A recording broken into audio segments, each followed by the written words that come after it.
අපි අද බොහොම අසරණ ජාතියක් වෙලා තියෙනවා. හැම පැත්තෙම අපේ විශාල ආර්ථික අර්බුදයකට මුහුණ දීලා අපේ මිනිස්සු ලෝකයේ දුප්පත්ම ජනතාව බවට පත් වෙමින් පවතිනවා. ලෝකයේ අසතුටුම මිනිස්සු ඉන්න රටවල් ගොන්නට එකතු වෙලා තියෙනවා. අපිට අපේම කියලා අපේ දෙයක් පෝෂණය කරගන්නට බැරි වටාපිටාවක් නිර්මාණය වෙලා තියෙනවා. මේ වෙලාවේ තමයි අපි කල්පනා කරන්නට ඕන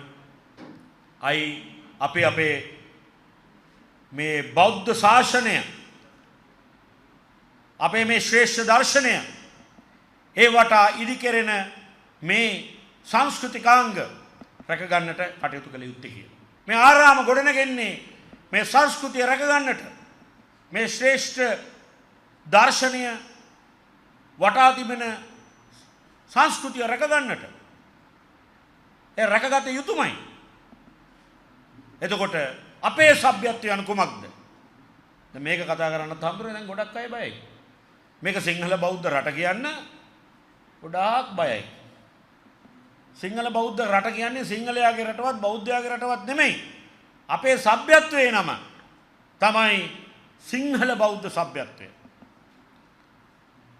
එතකොට මේ සිංහල බෞද්ධ සભ્યත්වයට ආගමික දර්ශනය සපයන්නේ බෞද්ධ දර්ශනය නම් බෞද්ධ දර්ශනය රැක ගැනීමෙන් පමණයි අපේ සભ્યත්වය රැක ගන්නට පුළුවන් ಜಾති ආගම් ભેදයකින් තොරව. ලංකාවේ ඉන්න මුස්ලිම් මිනිසුත්, ලංකාවේ ඉන්න ද්‍රවිඩ මිනිසුත්, ලංකාවේ ඉන්න වෙනත් ජාතිකයිනුත්, වෙනත් ආගම් අදහන අයටත් මේ සભ્યත්වය රැකගත්තොත් විතරයි ඔවුන්ට මේ නිදහසේ ඔවුන්ගේ ආගම අදහන්නට ලැබෙන්නේ. මේ සරල දේ කියලා දෙන්න ඕන.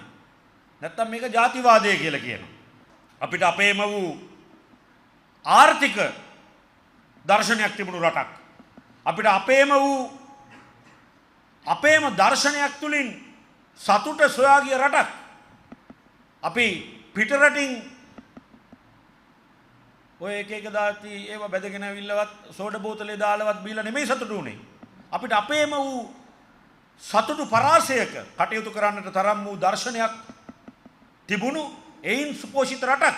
ඒ රට ගිහිල්ලා වැටෙනවා නම් ලෝකයේ අසතුටුම රටවල් ගොන්නට අපේ හැමදෙරණි සන්තුෂ්ටි පරමන් ධනං කියපු මේ රට මේ පුණ්‍ය භූමිය බුදුරජාණන් වහන්සේ පා තැබූ භූමිය එහෙම උනේ කොහොමද කියන ප්‍රශ්නෙටයි අපි විසඳුම හොයන්නට ඕනේ. ඒ විසඳුම තිබෙන්නේ මේ අපේ ස්වාමින් වහන්සේලා කේන්ද්‍රීය බෞද්ධ දර්ශනය හා ඒ වටා තිබෙන සාහිත්‍යයත් සංස්කෘතියත් රැක ගැනීමෙන් පමණයි. මේ රටේ කාට හරි මොලයක් තියෙන දේශපාලනඥයෙක් කොහේ හරි තැනක ඔය පාලනේ ඉන්නවා නම් මතක තබා ගත යුත්තේ කවමදාක්වත් මේ රටේ මිනිස්සු සතුටින් තියන්නට බෑ. අපේ පන්සල සුපෝෂණය කරන්නේ නැතු. ඒ සමාජ මාධ්‍ය වලින් අද අපේ පන්සල අපේ ගරුතර ස්වාමීන් වහන්සේලා අපේ ධර්මයේ පවා විවේචනයට ලක් වෙනවා. මම දකිනවා සමහර ලාට අපේ බෞද්ධ දර්ශනය පවා විවේචනයට ලක් කරනවා. අපේ මහානායක හාමුදුරනේ මේ අවස්ථානුකූලව මම සඳහන් කරන්නට ඕන අද ලෝකයේ හටගෙන තියෙනවා යුද්ධයක්. මැද පෙරදිග කලාපේ. මේක අදට අදාළ වෙන්නේ අපේ හාමුදුරනේ මම කතා කරන වචන දෙකයි මගේ දේශපාලනේ. ඒ ව්‍යවසායකත්වය සහ සભ્યත්වය. ඒ ව්‍යවසායකත්වය අපිට අවශ්‍ය. ආර්ථික වශයෙන් අපි දියුණු වෙන්නට ඕන. ඒ බුදුබණෙත් එන්නේ එහෙම. අපිට ධනය නිර්මාණය කර ගන්නට ඕන. හැබැයි මේ ධනය නිර්මාණය කර ගන්නට නම් අවශ්‍ය පසුබිම සකස් කරන්නේ ඒ රටවල් වලට ඒ Tamanගේ සભ્યත්වය.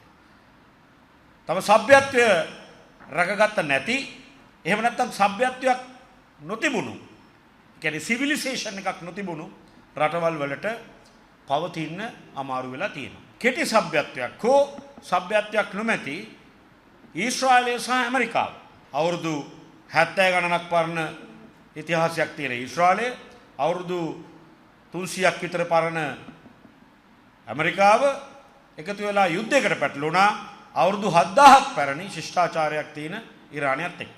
දැන් ඉරානයත් එක්ක යුද්ධ කර ගැනීමේදී අපි කියවා ගත යුතු කාරණය තමයි අපේ ආම්දුරනේ ඉරානය ශ්‍රේෂ්ඨ සભ્યත්වයක් ආරක්ෂා කරගත්තා. ඔවුන් ඒ සભ્યත්වයෙන් තමයි මේ පෙරලා පහර දෙන්නේ. ඒ සભ્યත්වය මත පිහිටා ඔවුන්ගේ නායකයා ඝාතනය කිරීම දැක්කේ ඔවුන්ගේ සભ્યත්වය උරුමයට කරන ලද ප්‍රහාරයක් ලෙස. විවාදාත්මක වුණත් මොන දේශපාලනය කරත් ඇත්ත ඇති සැටියෙන් කතා කරන්නට ඕන. මේ ජෙන්සී පරම්පරාවේ අය, ටික්ටොක් පරම්පරාවේ අය, ඉන්ස්ටාග්‍රෑම් පරම්පරාවේ අය, chat GPT, DeepSeek එහෙම නැත්නම් ඔය Gemini පාවිච්චි කරනවා නම් ගහලා බලන්න මෙන්න මේ ප්‍රශ්නය. How did Iran face the war? What was the civilizational values which helped them to fight this war? මේ දෙක ගහලා බලන්න. එතකොට තේරෙයි සભ્યත්ව උරුමයක තියෙන වැදගත්කම. ඔවුන් විටින් විට යුද්ධ වලට මොන දුන්නා අපේ මේ පොඩි රට වගේම. හැබැයි ඔවුන් මේ හැම අවස්ථාවකදීම තම සભ્યත්ව උරුමය civilizational values වලින් තමයි ශක්තිවන්ත වුණේ.